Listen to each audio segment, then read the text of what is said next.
Seigneur Jésus-Christ. Nous voulons parler de la moisson comme thème que nous allons traiter. Mais aujourd'hui, nous allons parler le sujet les sols fertiles.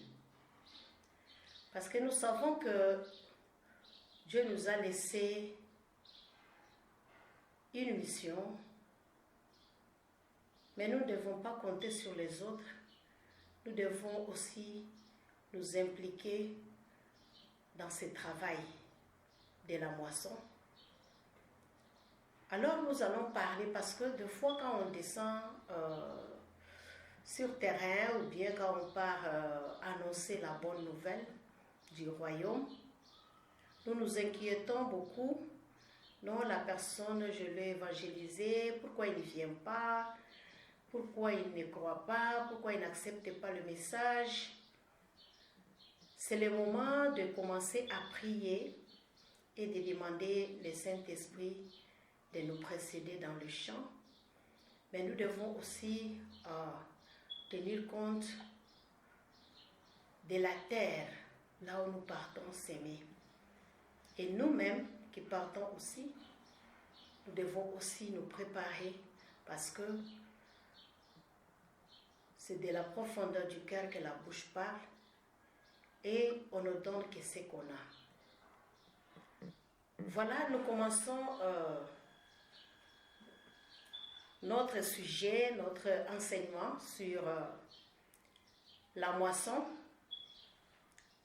Et le sujet, c'est le sol fertile. Nous allons, sans plus tarder, lire Matthieu chapitre 13, le verset 1 à 23. Mais nous n'allons pas lire tous les chapitres que chacun de nous va lire à la maison. Nous allons lire seulement le verset 1 à 8 et nous allons sauter, nous allons aussi lire le verset 19 à 23. Nous pensons que tous les membres de FAMA sont en train de nous suivre et chacun va tirer ses leçons en faisant la lecture et l'étude de ces chapitres. Mais nous vous donnons ce que le Seigneur nous a mis à cœur pour partager avec vous, pour que vous puissiez vous préparer pour entrer dans le champ parce que vous devez connaître. Ce même jour, Jésus sortit de la maison et assis au bord de la mer. Une grande foule s'étant assemblée auprès de lui, il monta dans une barque et il s'assit. Toute la foule se tenait sur les rivages. Il leur parla en parabole sur beaucoup de choses et il dit: un semeur sortit pour s'aimer. Comme il s'aimait, une partie de la semence tomba le long du chemin, les oiseaux vinrent et la mangèrent. Une autre partie tomba dans les endroits pierreux où elle n'avait pas beaucoup de terre, elle leva aussitôt, parce que ne trouvant pas un sol profond. Mais quand le soleil parut, elle fut brûlée et sécha, faute de racines. Une autre partie tomba parmi les épines montèrent et s'étouffèrent.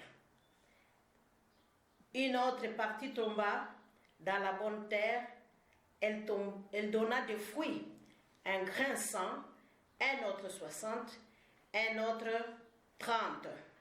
Le verset 19, lorsqu'un homme écoute la parole du royaume, ça c'est la signification du parabole du semeur qu'on est en train de nous donner. Lorsqu'un homme écoute la parole du royaume et ne la comprend pas, le malin vient et enlève ce qu'il a été sémé dans son cœur. Cet homme est celui qui a reçu la sémence le long du chemin. Celui qui a reçu la sémence dans les endroits pierreux, c'est aussi qui entend la parole et la reçoit aussitôt avec joie. Mais il n'a pas de racines en lui-même. Il manque de persistance et